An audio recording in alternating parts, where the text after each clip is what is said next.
local nonprofit organization has made it their mission to provide leadership, direction, and integrated resource management for quality services that support their vision of success for children.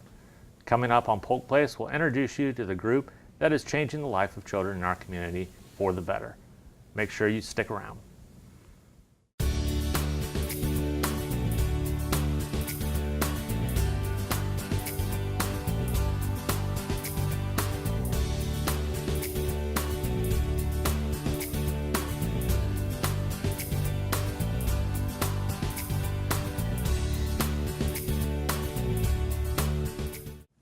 Welcome to Polk Place. I'm your host, Jeremy Morady, and with me today we've got three guests in the studio. The first is Diane Bowman, who is the Vice President of Client Services for the Early Learning Coalition of Polk County. Mark Hutek, who is the CEO for the Early Learning Coalition of Polk County. And Cheryl Kelly, who is the Vice President of Programs for the Early Learning Coalition of Polk County. Welcome, guys. Thank you so much for coming in. Appreciate it. Like having you guys here, and talk to you about the wonderful program you guys have going on that touches so many lives of so many children in our county. And Mark, if you can kind of get into it and kind of give us the overview of what folks can expect and what you guys do. Okay, well, I certainly appreciate it. You know, the Early Learning Coalition, I joke because I came from a long career in education, it's almost comparable to the school district for young children. You know, it's amazing because the Florida Department of Education obviously works with school districts around the state. And in the school districts, you particularly think of those kids that are ranged from the grades of kindergarten to 12th grade. Then you look at the post-secondary institutions and the colleges and the post-secondary technical colleges. But you know, a lot of people don't tend to think about what happens to the early kids that start the whole process. And that's what we do. The Early Learning Coalition of Polk County is one of 30 coalitions in the state of Florida. We serve over 12,000 kids a year right here in Polk County. We have really three primary programs.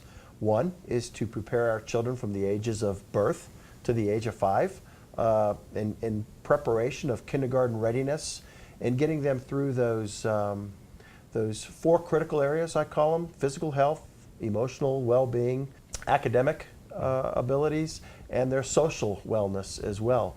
So we really work with those kids at that point in their lives to prepare them to get into school. And we've got, gosh, well over 300 providers in the community that work with our organization to provide a good quality child care with an educational base to prepare them. Okay.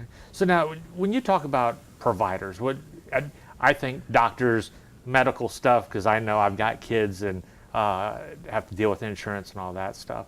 But what are you getting at in terms of providers with your program? Well, our providers really come in the form of a lot of child care providers. Mm-hmm. And Cheryl is the vice president over all those providers, and she can kind of give you a little bit a better view of what our providers look like. But they also involve, you know, the elementary schools. Okay.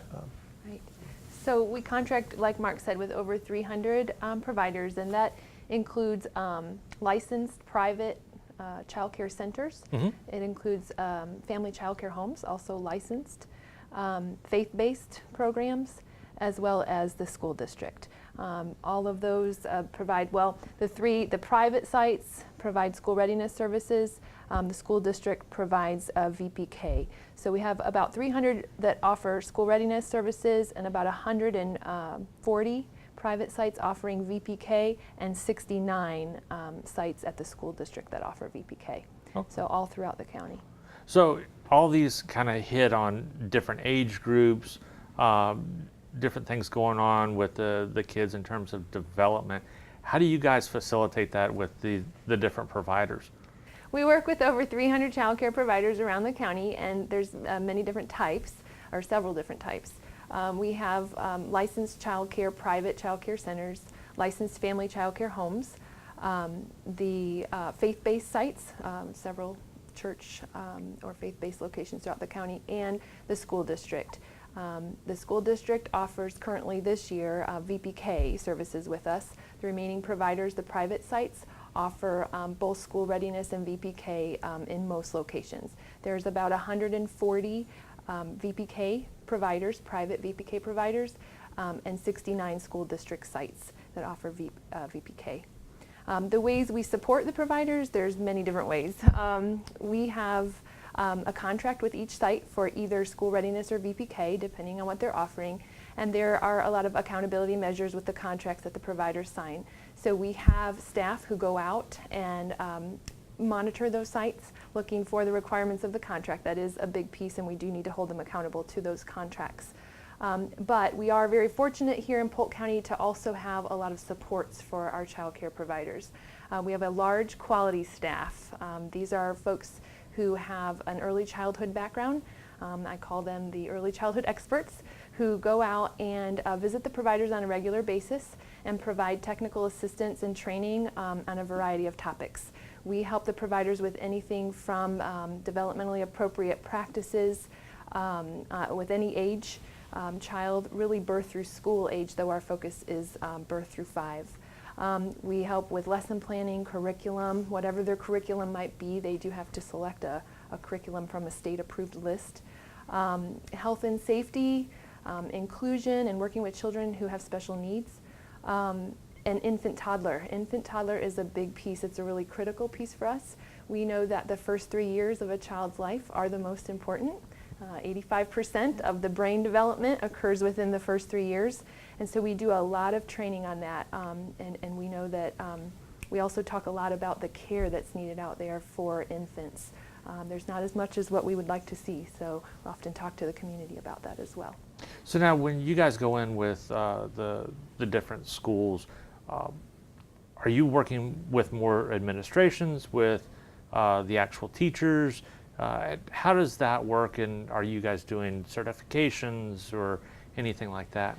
We work with both. So we work with, under administration, I would say that's the owners, the directors of most of the private sites. Mm-hmm. And so we do work with them. We have, in fact, we've got some special programs that are focused on business practices and what their role is within the child care or the early childhood realm. But the bigger piece, I would say, is the staff working side by side, the actual classroom teachers. We are in there, we do program assessments on these teachers, where we look at the interactions between the teachers and the children and how those interactions affect the children's learning and development and actually their long-term success, really. Working always on how do we improve the quality? What are the things that we can be doing in a classroom to really help them? So again, we work with everyone, but I would say the focus is really in the classroom on a day-to-day kind of thing. Okay. And that's kind of where you come in. This is where I come in. For the different kids and the families come to you, from my understanding anyhow. Yes. Why don't you take us with that? Okay. So I work with the eligibility side for our services. As Cheryl and Mark said, we do school readiness and voluntary pre-kindergarten programs. For a family to be eligible for the school readiness program, there's income guidelines. Mm-hmm. There's a specific family group, family size, and then an income guideline that they need to meet to qualify for the program. And each program is a little different in itself. We have other programs that may not be income-based, but may be referral-based. So a family can either walk into any one of our 3 offices. We do have 3 offices in Lakeland, Winter Haven, and Lake Wales office. We have parent counselors and support staff there to assist the families.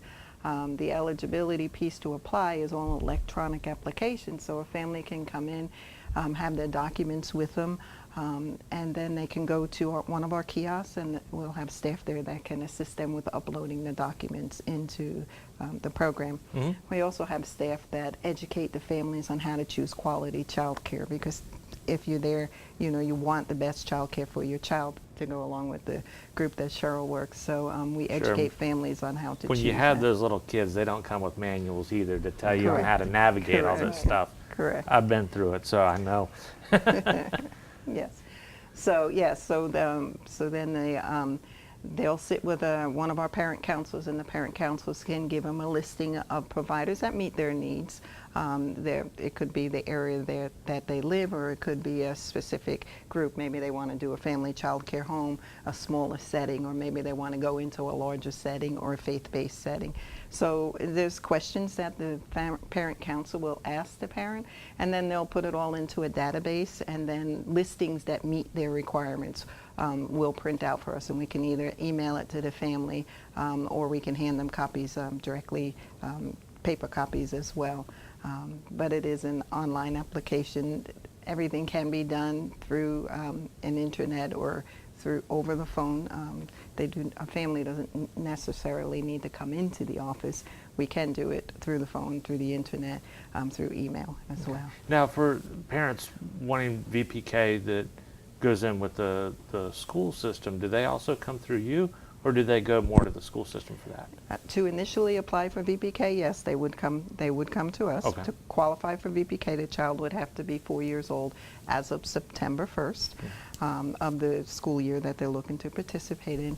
And then all the family would need to bring is proof of residence in the state of Florida and the child's birth age, birth certificate, proof of their age. Okay.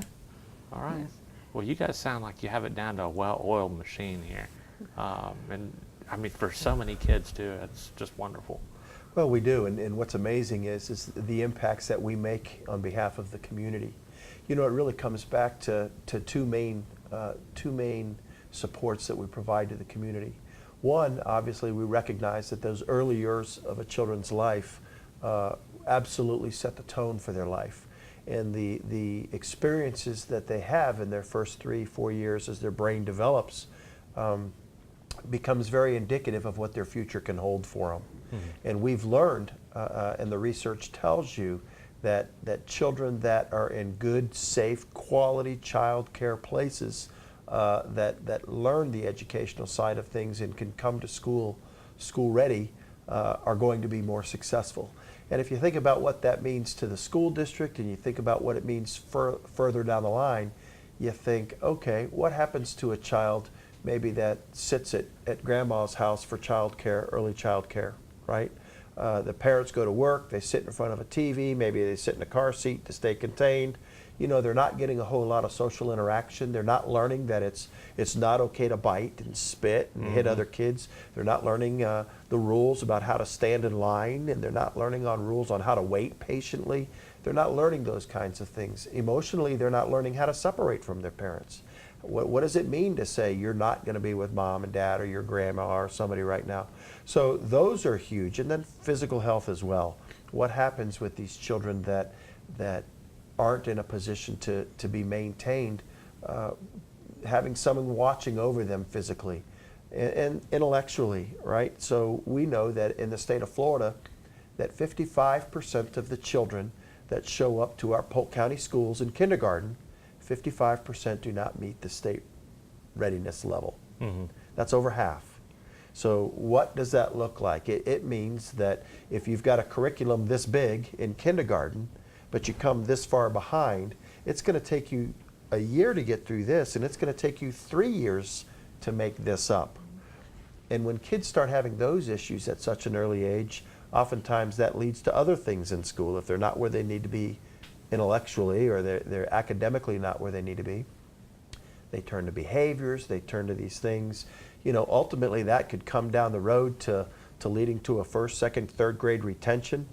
Mm-hmm. You know, statistics will tell you that a child that's retained in third grade is much more likely to be potentially retained from the 6th or 8th grade. A kid that's retained at one of those grade levels is much less likely to graduate from high school, is much more likely to have a run-in with the law, is much more likely to make a lesser income down the road because they don't have the education, and on and on and on. So what we have found is that those critical years in the first 3 to 5 play a significant role on every individual in our community. And the economic data at the federal level will tell you that the return on investment on every dollar that you put into early learning services comes back somewhere in the $8 to $16 range for every dollar put in is what you reap on the outside. So we have the ability to completely change the outlook of our community. We can help turn the tide on generational poverty cycles that continue to happen, And at this point, it's just it's an amazing piece that we're trying to get out there and make sure that folks know that early childhood education is a pretty amazing thing. Well, thank you guys for all that you do, and I mean, you guys just have such a great program. So thanks for coming in and sharing. Awesome. Thank Thank you you for very having us. much. Thank you. Originally established in 1999, the Early Learning Coalition of Polk County is recognized as a leader in the community with early education and care initiatives serving as many as 9,000 children a month, and the programs funded by federal, state, and local dollars. In recent years, the number of children and families needing services has increased due to hard economic times, yet even with this increase, the coalition has made considerable progress in minimizing the number of children who are on that wait list and continue to serve those in need. The coalition's programs have been refined over time by assisting providers to improve the quality of their sites and make efforts to keep children safe. As the coalition continues to serve the children and families of Polk County, the next generation is given the opportunity to develop the skills they will need to be successful in their future. For more information on the program, you can look them up on the web at www.elcpolk.org.